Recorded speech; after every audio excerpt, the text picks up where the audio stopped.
Kita tentunya mengenal yang namanya jihad.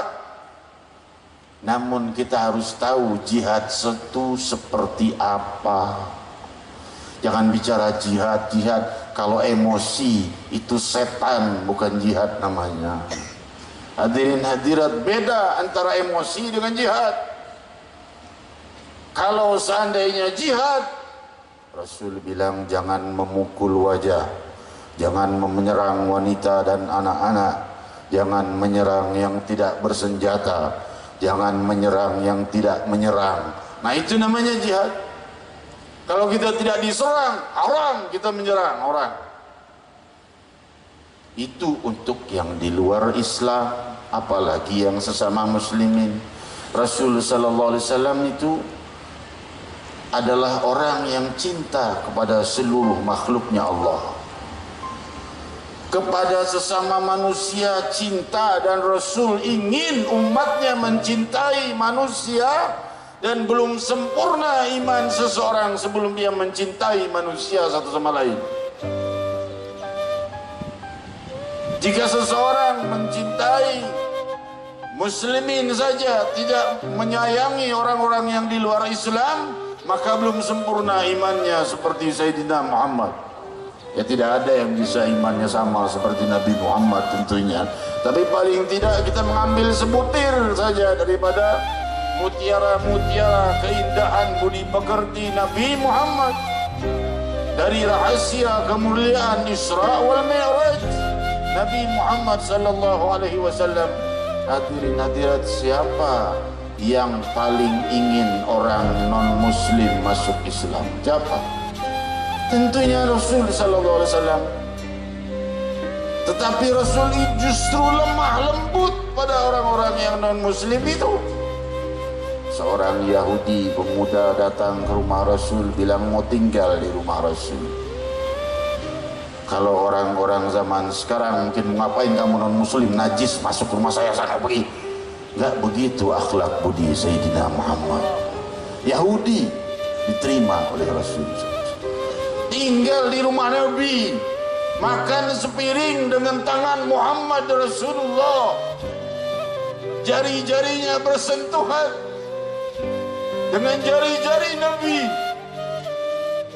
minum segelas dengan sang Nabi, tinggal sehari, 2 hari, 3 hari, berhari-hari tidak diusir oleh Nabi dan terus disambut sebagai tamu sampai pemuda itu pulang. Nabi SAW keluar, pemuda itu pergi. Nabi pulang, pemuda sudah tidak ada. Kemana itu orang Yahudi? Nabi tidak berkata, kamu masuk ke rumahnya aku, kamu harus masuk Islam, aku ini Nabi pembawa Islam. Tidak berkata demikian.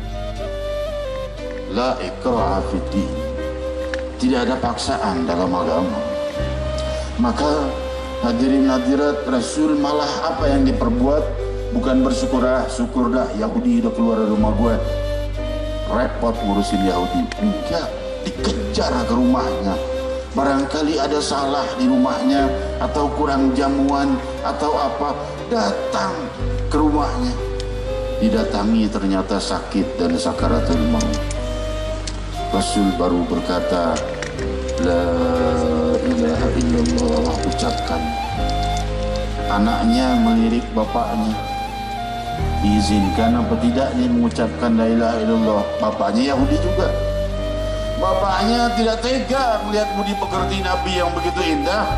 Bapaknya berkata, ati Abul Qasim, taati Abul Qasim, taati.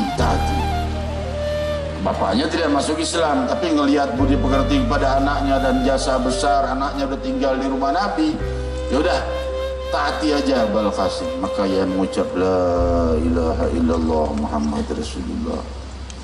Inilah akhlak Sayyidina Muhammad. Islam akan berkembang luas dengan kelembutan, bukan dengan kekerasan. Kekerasan hanya akan menghancurkan Islam dan agama kita sendiri dan diri kita sendiri. Maka oleh sebab itu kelemah lembutan itu perlu. Budi pekerti itu senjata terkuat untuk mencapai kemenangan dan keberhasilan di dalam dakwah kita. Oleh sebab itu juga layak kita pahami kita sebagai rakyat, antara ulama dan umara layak bersatu. Untuk apa? Untuk supaya terjadinya pembenahan masyarakat yang baik. Kalau ulama dan umara itu pejabat, ulama dan umara saling hantam, musuh Islam tepuk tangan, syukur tuh hancur sendiri, dihancurin semua pemerintahnya sendiri, saling hantam sendiri. Jangan begitu ya.